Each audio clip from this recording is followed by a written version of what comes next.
Hello everyone, welcome to your own channel Eduzone. आज हम एक बहुत ही इंपॉर्टेंट टॉपिक कवर करने वाले हैं और वो है the concept of intelligence. Psychology में इंटेलिजेंस एक बहुत ही इंपॉर्टेंट टॉपिक है जो हमको बहुत गौर से समझना पड़ेगा।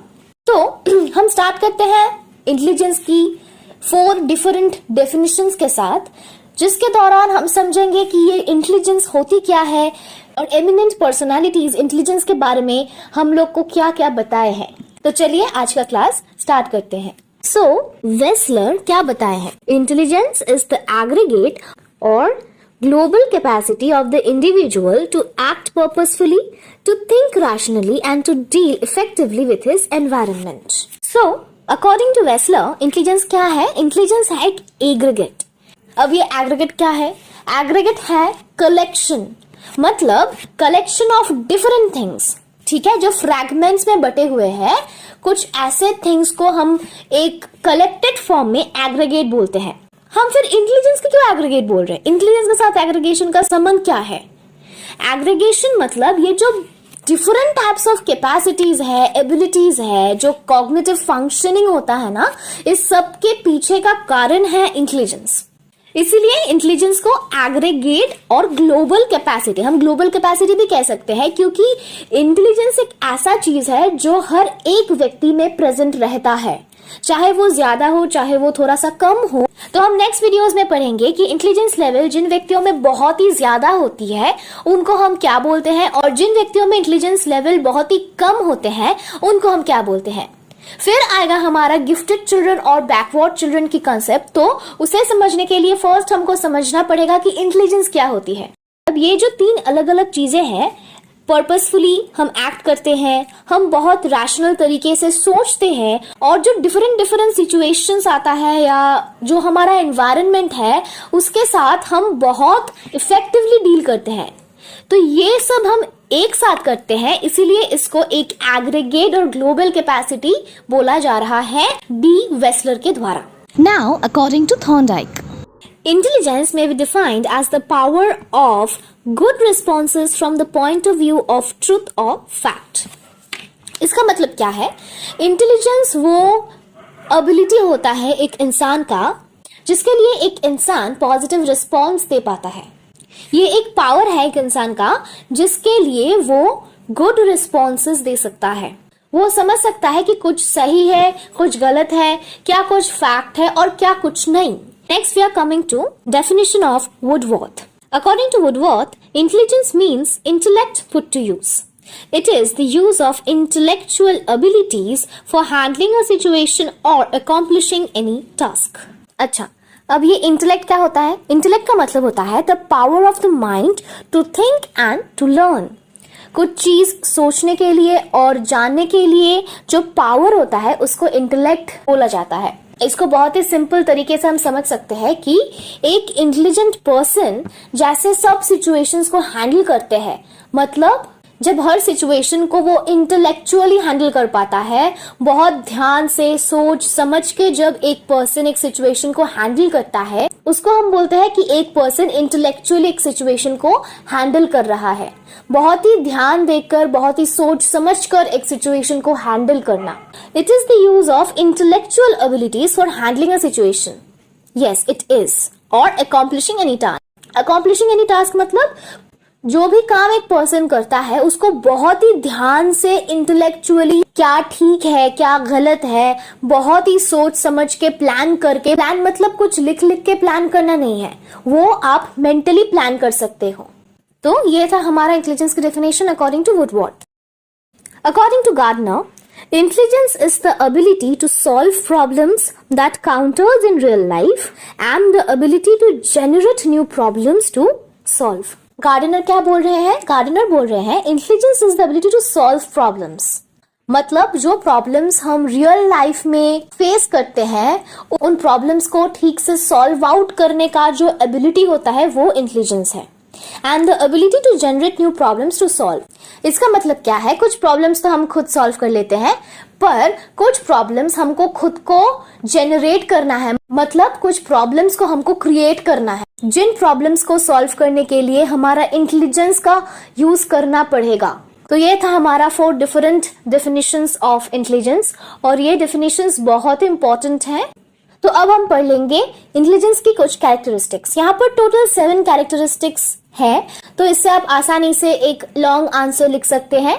मैं एक चीज शेयर करना चाहूंगी कि जब क्वेश्चंस में कैरेक्टरिस्टिक्स पूछा जाएगा तो हमको पहले उस टॉपिक का डेफिनेशन लिखना जरूरी है। You don't need to write 4 definitions, you can write only 2 definitions. अगर एक भी डेफिनेशन आप लिख दोगे तो वो भी काफी होगा।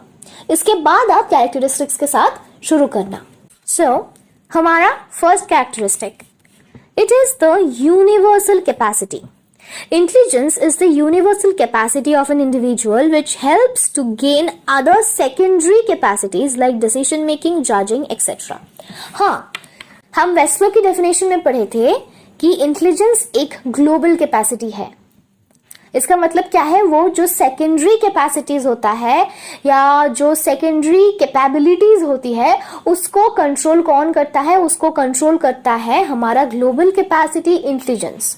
तो इसलिए हम इसको यूनिवर्सल कैपेसिटी भी बोल सकते हैं, क्योंकि ये सेकेंडरी जो कैपेसिटीज है, कैपेबिलिटीज है और एबिलिटीज है, उन सबको कंट्रोल करता है इंटेलिजेंस। अगर एक इंसान की इंटेलिजेंस लेवल हाई है तो वो बहुत ही आसान तरीके से डिसीजन मेक कर पाएगा, जज कर पाएगा, कुछ चीज मेमोराइज कर पाएगा बहुत ही इजी तरीके से। और ये जजिंग, डिसीजन मेकिंग और मेमोराइजेशन के अलावा भी बहुत ऐसे कॉग्निटिव फंक्शंस होती है जो इंटेलिजेंस कंट्रोल करता है। तो इसीलिए हम इसको यूनिवर्सल कैपेसिटी आराम से बोल सकते हैं। Next, problem solving capacity. It is the capacity of an individual to solve different types of problems. क्या हम नेक्स्ट वीडियोस में IQ नाम की एक चीज पढ़ेंगे। IQ क्या होता है हम डिटेल्स में नेक्स्ट वीडियो में पढ़ेंगे। IQ होता है इंटेलिजेंस को मेजर करने वाला एक यूनिट, बस ये जान लो, ठीक है। तो IQ लेवल जितना हाई होगा उतना ही एक person different types of problems को सॉल्व करना सीखेगा, सॉल्व कर पाएगा। इसीलिए ये एक प्रॉब्लम सॉल्विंग कैपेसिटी है, क्योंकि इंटेलिजेंस या IQ जिस पर्सन का जितना ज्यादा होगा वो उतना ही इजी तरीके से different types of problems solve कर पाएगा। नेक्स्ट, गोल डायरेक्टेड। या इंटेलिजेंस ऑब्वियसली गोल डायरेक्टेड है, क्योंकि इंटेलिजेंस वो पावर है, इंटेलिजेंस वो एबिलिटी है जो एक इंसान को सोचने में मदद करती है। फॉर एग्जाम्पल, आप डॉक्टर बनना चाहते हो, ठीक है, तो डॉक्टर बनना आपके लिए एक एम है, ये सपना है। सो डॉक्टर बनने के लिए आपको क्या करना पड़ेगा, आपको बहुत स्टडी करना पड़ेगा, आपको बहुत सी चीजें प्रैक्टिकली करना पड़ेगा, बहुत सी प्रैक्टिसेस करना पड़ेगा, बहुत कॉम्प्लेक्स इश्यूज को आपको समझना पड़ेगा, राइट। और अगर एक इंसान की इंटेलिजेंस लेवल हाई होगा तो एक इंसान बहुत ही आसान तरीके से ये सब काम कर पाएगा और इस तरह से वो अपनी एम को भी अचीव कर पाएगा। Next, now the fourth point, measurable. This is exactly what I said now. Intelligence measurable है, क्योंकि हम इंटेलिजेंस को एक यूनिट द्वारा माप सकते हैं और उस यूनिट का नाम है IQ। The level of intelligence is measurable. It is measured through a unit called IQ which is intelligence quotient. तो मैं जो बोल रही थी, इंटेलिजेंस एक मेजरेबल एंटिटी है जिसको हम मेजर कर सकते हैं।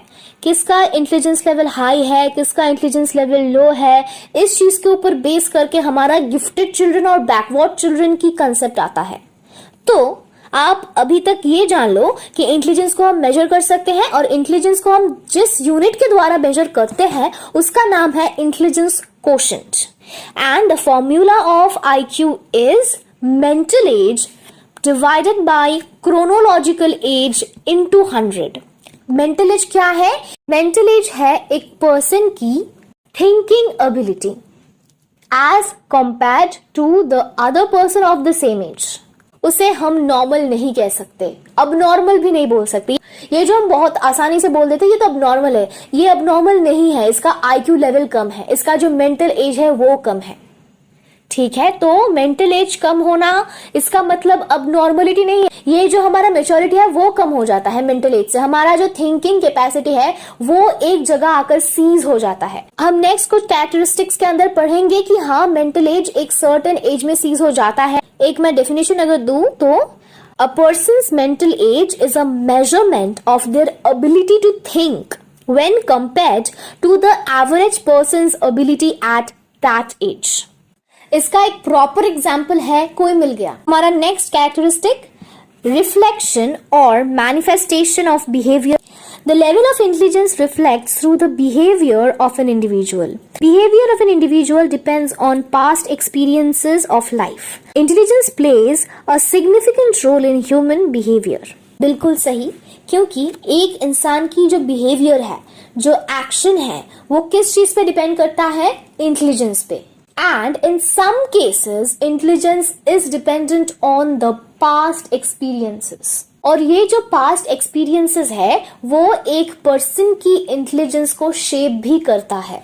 The level of intelligence is often reflected through the behaviour of a person. Individual differences in intelligence. The intelligence level differs from individual to individual. Two individuals, even identical twins or individuals sharing identical environment, do not share the equal or same intelligence level. अगर आपकी कोई बहन या भाई होगा तो आप ये बहुत ही इजी तरीके से रिलेट कर पाओगे. आप भाई बहन हो, ठीक है, फिर भी आपका जो इंटेलिजेंस लेवल है वो थोड़ा सा डिफर कर जाता है, क्योंकि ये सच्चाई है कि कोई भी पर्सन पूरी तरीके से आइडेंटिकल नहीं हो सकता है. दिखने में भी तुम आइडेंटिकल हो जाओ, पर इंटेलिजेंस लेवल में आप डिफर करोगे. And all the cognitive functions that you perform is not equal to anyone else. Now the last characteristic, intelligence and change in age. As the child grows, so does the intelligence level. The age at which the mental age ceases varies from individual to individual.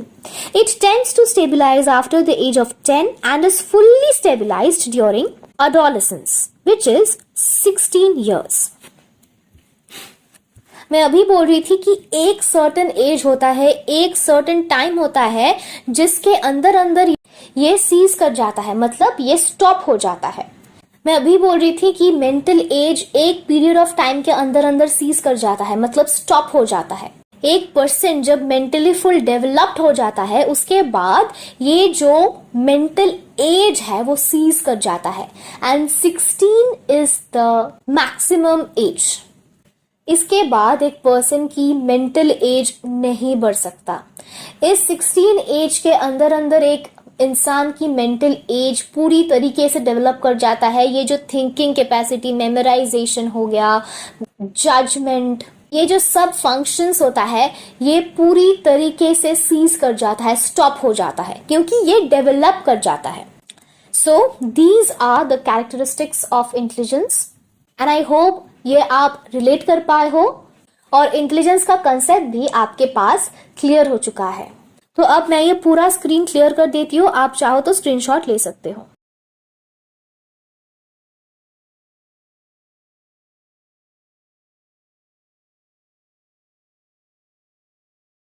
Thank you so much for watching our video. I hope it helped you a bit. और अगर आप इस channel में new हो तो please do subscribe our channel. God bless.